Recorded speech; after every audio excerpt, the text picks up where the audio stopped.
This is a short video explaining community building in decolonizing galleries, libraries, archives, and museums, or GLAMS for short.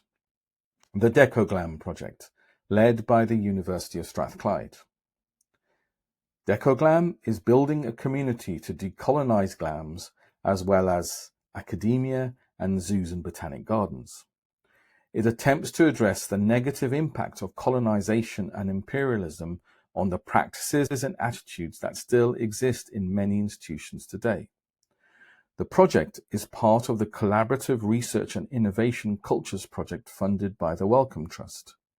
It is led by Dr. Milena Dobrova from the University of Strathclyde.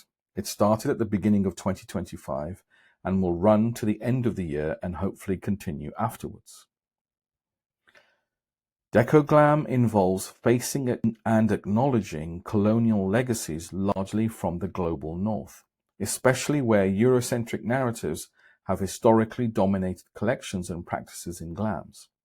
For the global south, decolonizing GLAMS means trying to reclaim agency over the cultural heritage that was stolen, displaced, or misrepresented, while asserting local approaches to curating knowledge and cultural memory. For migrants and diasporic communities, colonizing GLAMS requires recognizing hybrid identities and transnational histories, making GLAMS spaces for co-creation that can attempt to provide a rebalancing of what ownership, authorship, and representation means in today's increasingly polarized world. The project team, led by Dr. Milena Dobrova, consists of Lucrezia Macchiaccio, affiliated through the University of Glasgow and Liverpool John Moores University; Dustin Hosseini, affiliated through the University of Strathclyde, the University of Glasgow, and the University of Cumbria; Mahendra Mahay, affiliated through the University of Strathclyde, Tallinn University, and the Estonian National Museum. The rest of the team are based at the University of Strathclyde, and they include Cassandra Kist, Catherine Chavula, Hamiza Hamza, Jennifer Barr, Justin Wiggins, and Sridhar Vinod. DecoGlam examines how academia and GLAMS can support each other better in their efforts in decolonization. DecoGlam seeks to create a community of practice, bringing together academics, GLAM professionals, and equality, diversity, and inclusion experts.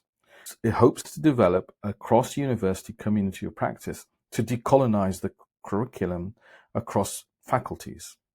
And on a wider scale, it will support changes needed in societal processes and attitudes to enable effective decolonization in GLAMS. DecoGlam will do this through events which brings people together so that they can learn from each other and exchange thoughts and ideas.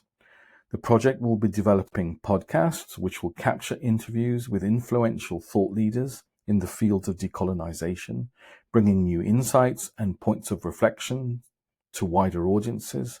And finally, DecoGlam will develop a series of co-creative activities to help build better practices, tools, and useful resources to help address the decolonization of GLAMS. Fundamental values of the project are to respect all voices and lived-in experiences, to recognize our own biases, and be prepared to learn, unlearn, and relearn. DecoGlam has organized several events and is planning to be involved in or leading others in the near future, such as our final conference. Let's look a little more into some of these. Our launch event in May took place in the Mitchell Library in Glasgow. Speakers were Gemeli Tordzo, who works across multiple arts such as traditional African music, film, theatre, literature, and fashion; Grace Brown, a coordinator of the Scottish Museum of Empire, Slavery, and Colonialism and Migration; and Charlie Kobiner, whose research focuses on exploring the intersections between decolonization, higher education, and sustainable development in the context of Africa. There was also a panel discussion about what are the most interesting topics around decolonization in GLAMS, and what are the biggest challenges people have experienced. In June, Dustin Hosseini led a workshop at the University of Strathclyde on generative AI, which was looking at the problematic illustration of the intersections of racialized gender, race, and ethnicity and their impact on digital heritage.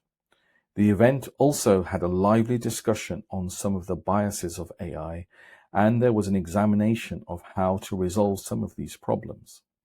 In July, there was a face-to-face event which used co-creation techniques to connect, discuss, and create things such as zines to explore and articulate decolonizational narratives. It was facilitated by Adam Ramechkis from the University of Arts London.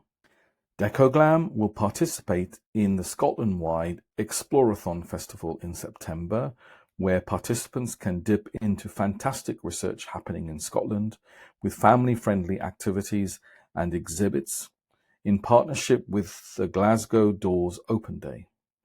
Decoglam will take part in an event on the 18th of October, which is launching the exhibition Then and Now, Remembering the Lives and Work of Scottish, Black and Minority Ethnic Communities, hosted at the Glasgow Women's Library.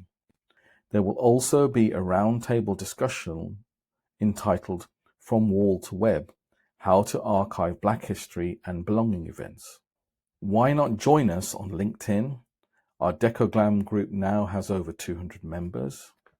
Our final event will have Anasuya Sengupta from the Whose Knowledge Foundation as the keynote, which will take place in Glasgow on Wednesday, the 26th of November.